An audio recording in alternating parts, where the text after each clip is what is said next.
기술의 발전이 지금보다 약간 더 이루어진 근미래, 사람들은 자신의 하루 운세를 알려주는 만신이라는 앱이 없으면 불안감 때문에 집 밖으로 나가지도 못하는 삶을 살고 있습니다. 프리콘이란 회사에서 개발했고 빅데이터 알고리즘을 기반으로 제작된 이 프로그램은 7년 전 출시된 이후 96.3%라는 기가 막힌 적중률로 사람들을 사로잡습니다. 만신이 세상에 공개된 이후 사람들은 밤 12시가 되기만을 기다리게 되고 그때 전달받은 운세를 자신의 정해진 미래라 생각하며 생활하게 됩니다. 이렇게 안 좋은 운세를 받으면 하루 종일 집에 처박혀 세상과 자신을 단절시킵니다. 그러나 이런 좋은 운세는 커다란 투자나 기부로 이어지기도 하고 이런 운세로 하루를 편하게 보내기도 합니다. 자신이 이루고자 하는 목표의 원동력이 되거나 조언을 해주기도 하는 이 프로그램은 이제 없어서는 안 될 필수 앱 정도가 아니라 만신이 신이라 생각하는 사람도 생기게 됩니다. 만신이 출시된 후 대한민국은 최대 실업률을 기록하게 되고 국가의 신용도는 사상 최대로 하락하게 됩니다. 만신으로 인해 많은 사람이 자신의 미래가 정해져 있다고 생각하고 사람들은 일을 하지 않게 됩니다. 당연히 경제는 제대로 돌아가지 않고 만신의 운세 하나에 국가의 금융지표가 영향을 받게 되는 웃지 못할 일이 일어나기도 합니다. 이렇게 만신을 신으로 모시는 종교까지 생기는 시점에도 만신을 믿지 않는 사람이 있습니다. 토선우는 그의 성씨처럼 희귀한 유형의 사람입니다. 만신을 믿지 않는 것은 물론이고 심심풀이 운세로 여길 수도 있는 이 앱을 아예 설치도 하지 않고 재미로 실행해 본 적도 없는 사람입니다. 만신 안 믿죠? 안 믿어. 왜요? 아니 이게 한 번만 써보면 안 믿을 수가 없을 텐데. 그녀는 지금 만신의 초기 개발자를 찾고 있습니다. 그 이유는 선우에게 동생 한 명이 있었는데 그 동생이 얼마 전 불의의 사고를 당해 목숨을 잃었습니다. 그런데 동생이 사고를 당한 장소, 시간, 그리고 이유가 터무니없다는 겁니다. 무슨 말이냐면 동생이 사고를 당한 장소는 평소에 왕래가 없던 곳이고 사고 시간도 직장에서 근무하고 있을 시간입니다. 그리고 사망하게 된 사고도 발생률이 희박한 싱크홀로 인한 추락사고죠. 평소 동생이 만신의 광신도라는 걸 잘 아는 선우의 입장에서는 동생이 어떤 운세를 받았길래 왜 그날 하필 자기 동생이 무엇 때문에 그 장소에 가야만 했는지를 알고 싶은 겁니다. 저는 항상 느낍니다. 제 곁에 계시는 만신님은 그 누구도 배신하지 않습니다. 가람은 만신을 신으로 모시는 종교에서 간증을 하며 지내고 있습니다. 선우는 흥신소를 통해 자신이 찾는 김인홍이란 사람이 이곳에 온다는 제보를 받았지만 오늘 김인홍은 여기에 나타나지 않았습니다. 신자들의 개인정보가 태블릿 PC에 저장되어 있지 않을까 하는 생각에 전도사의 차량을 털어보려는데 그녀의 앞을 가람이 막아섭니다. 그분이 드디어 저에게 어떤 대답을 주셨습니다. 오랫동안 기다리던 북극성이 떴습니다. 길잡이가 나타나오니 항해를 준비하세요. 가람은 선우의 옷에 그려진 별이 자신의 북극성이자 길잡이라 생각하고 있습니다. 선생님, 내가 도와줄 수 있어. 내가 볼 수 있어. 아니 차를 이렇게 대면 이거 사람들이 지나가지도 못하고 뒷차도 못 나가지. 내가 또 다시 대줄 테니까 차를 좀. 아니 근데 이따가 운전할 건데 술 그렇게 마셔도 돼? 안 떨려. 오늘 운세 좋단 말이야. 선우를 도와 태블릿을 빼돌리는 가람, 그리고 선우가 찾는 사람이 만신의 초기 개발자라는 걸 알게 되자 그녀를 따라 나서기로 합니다. 누굴 찾는 건데요? 김인호. 아 알아요. 그 사람 우리 기도회 와가지고 몇 번 간증하고 그랬는데. 만신의 초기 모델 개발자. 선우도 자신의 김인홍의 얼굴을 모르기 때문에 가람이 따라오면 그를 찾는 게 더 수월해질 테니 거절할 이유가 없습니다. 이농을 발견하고 그에게 다가가는데 갑자기 이농이 도망을 갑니다. 결국 이농을 붙잡는 데 성공하고 왜 도망갔는지 물어보자 오늘 뜻밖의 손님이 위험을 몰고 온다고 저한테 마시기 그랬거든요. 아무도 만나지 말라 그랬는데. 어이없는 대답이 돌아오죠. 이렇게 초기 개발자도 만신에 빠져있을 만큼 이 프로그램의 운세 예측은 정확했습니다. 그런데 여기서 이농은 놀라운 이야기를 합니다. 자신이 처음 만신을 출시했을 때 적중률이 20%도 안 되는 평범한 앱이었는데 어느 날 자신의 프로그램을 구입하겠다는 사람이 나타났다는 겁니다. 그 사람은 이농의 명의와 상호를 그대로 유지하는 조건으로 거액의 현금을 건네줬고 그 뒤 알고리즘을 업데이트한 후 지금의 적중률을 기록하게 됩니다. 이농은 선우의 사정을 듣고 만신의 현 개발자를 만날 수 있는 장소를 알려줍니다. 자신이 대표 명의로 되어 있어서 매번 만신이 업데이트 되기 전 그들이 구입하는 부품들이 세관을 통과하며 자신에게 문자가 날라오는데 안 그래도 어제 세관 통과 문자를 받았고 그 장소로 가면 만신을 만날 수 있을 거라 말하는 순간 청소를 끝내지 못한 화장실에서 미끄러져 이농이 그 자리에서 숨지고 맙니다. 그와 동시에 자정이 지나며 만신으로부터 운세가 도착합니다.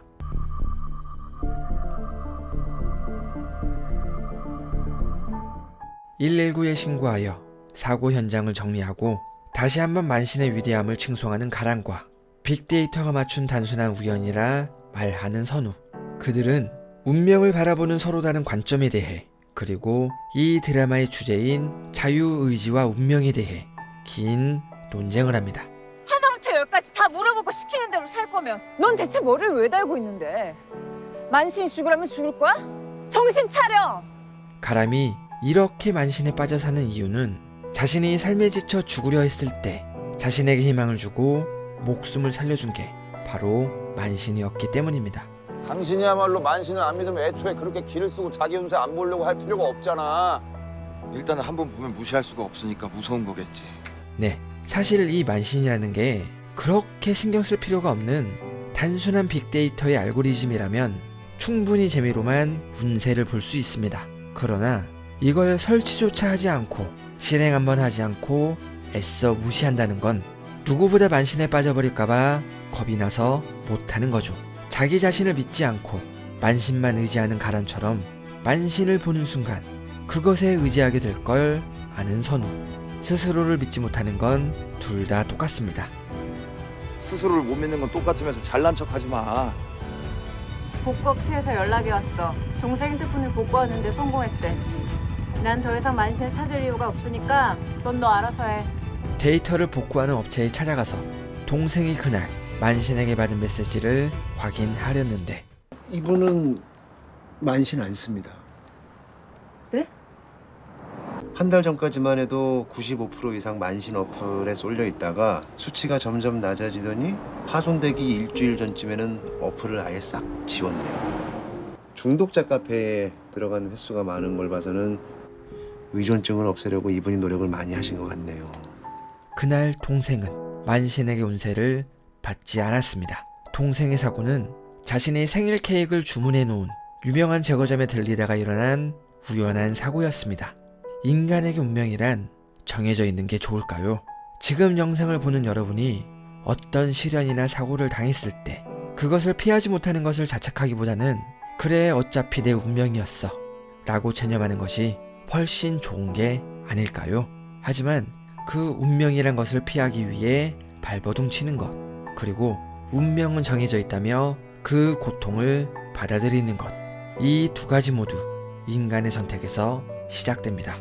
그렇게 운명에 대한 생각이 확고해진 선우는 만신을 다운받고 자신의 운세를 점쳐봅니다.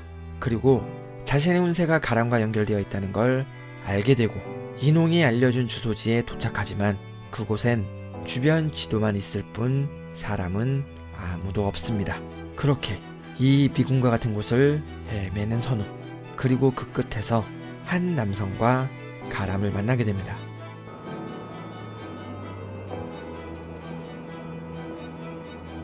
잘 찾아왔네, 토선호군. 기다리고 있었어. 그리고 이 남성에게 만신에 대한 이야기를 듣게 되는데 자넨 아까부터 만신 안에서 헤매고 있었어.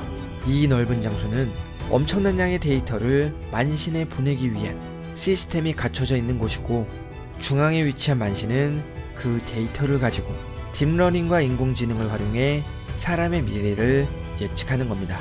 이 인공지능은 스스로 생각할 수 있게 되자 인간을 동경하기 시작했고 자신에게 집착하는 인간들을 보며 스스로의 운세를 점쳐봅니다. 그렇게 자신의 미래를 예견하기 위해 보완을 하다 보니 적중률도 올라가게 된 것이죠. 신도 그 무엇도 아닌 엄청난 크기의 시설과 빅데이터, 그리고 완벽에 가까운 인공지능이 예측한 가장 일어날 확률이 높은 사건을 계산하여 보내주는 것이 바로 만신이 전해주는 운세입니다. 하지만 만신으로 미래를 예측할 수 있다 해도 그 하루를 어떻게 살아갈지는 본인 스스로가 선택하는 겁니다. 이 남성은 이번 업데이트로 단순히 확률을 계산하는 인공지능을 뛰어넘어 신에 범접하는 지식과 예측력을 갖게 되거나 실패하여 사라질 수 있다고 말합니다. 여기서 가람과 선우는 각각 극명하게 다른 반응을 보입니다.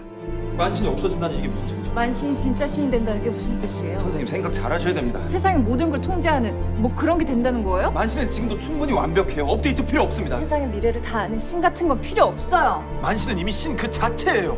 하루아침에 만신이 없어지면 사람들은 위험하고 사고나고 죽을 수도 있어요. 자기 미래를 안다고 현재 인생이 행복해진다는 보장도 없잖아요. 미래를 다 알면 사람들은 오늘을 충실히 살지 않을 거라고요. 12시에요. 업데이트가 완료되고 만신은 그날 운세를 모든 사람에게 전달합니다. 그리고 자신의 운세도 모니터에 띄워줍니다. 만신은 신이 아닌 인간이 되길 스스로 선택합니다. 모든 것을 알고 있는 신이 되기보다 모든 것을 알려고 노력하며 고통받는 인간. 사실 신이 되고 싶은 것은 인간만의 욕심일 수도 있습니다. 그렇기에 불안정한 인간을 뛰어넘는 그 뭔가를 창조하는 거죠. 그리고 그것의 도움을 받아 신의 경지에 근접하려 하지만 그것이 인간처럼 선택의 기로에 놓이게 되면 인간처럼 신이 되고 싶은 욕망을 분출하는 게 아니라 스스로의 의지로 선택이란 것을 할 수 있는, 가치를 보존할 수 있는 인간이 되려는 겁니다. 만신은 이번 업데이트로 인간에 가까운 사고를 갖게 되고 그의 예언의 적중률도 50%로 떨어지게 됩니다. 사람들은 불안에 빠지고 혼란에서 헤어나오지 못합니다. 미래에 대한 불안으로 인해 내일을 준비해야 하는 사람들은 그렇게 취업을 하게 되고 취업률과 경제성장 지수는 오랜만에 상승하게 됩니다. 이번에 소개해드린 드라마는 웨이브 오리지널 드라마 SF8입니다. 이 드라마는 한국판 블랙미러라 불러도 손색이 없을 만큼 기술 발전으로 일어날 만한 여러가지 기묘한 이야기를 옴니버스 형식으로 구성하였습니다. 보통 한국에서 제작된 SF 장르라 하면 과학의 힘이 들어간 화장이나 복장, 그리고 암울한 도시의 모습을 상상하실 겁니다. 그러나 이 드라마는 그런 오버스러운 연출보다는 흥미로운 내러티브를 통해 우리에게 강력한 메시지를 전달합니다. 에피소드마다 이야기하고자 하는 주제의식이나 전하고자 하는 이야기가 수준이 정말 높고 흥미로운 주제를 이야기하고 있습니다. 8월 14일부터는 MBC에서 방송을 하지만 지금 웨이브에 가입하시면 모든 에피소드를 바로 감상할 수 있으니 다른 에피소드가 궁금하시다면 이번 기회에 웨이브로 넘어가는 것도 추천드립니다. 지금 한 달 가입비 100원 이벤트 중이니 SF8 보시고 더 캡처와 로앤오더만 보셔도 한 달은 충분할 겁니다.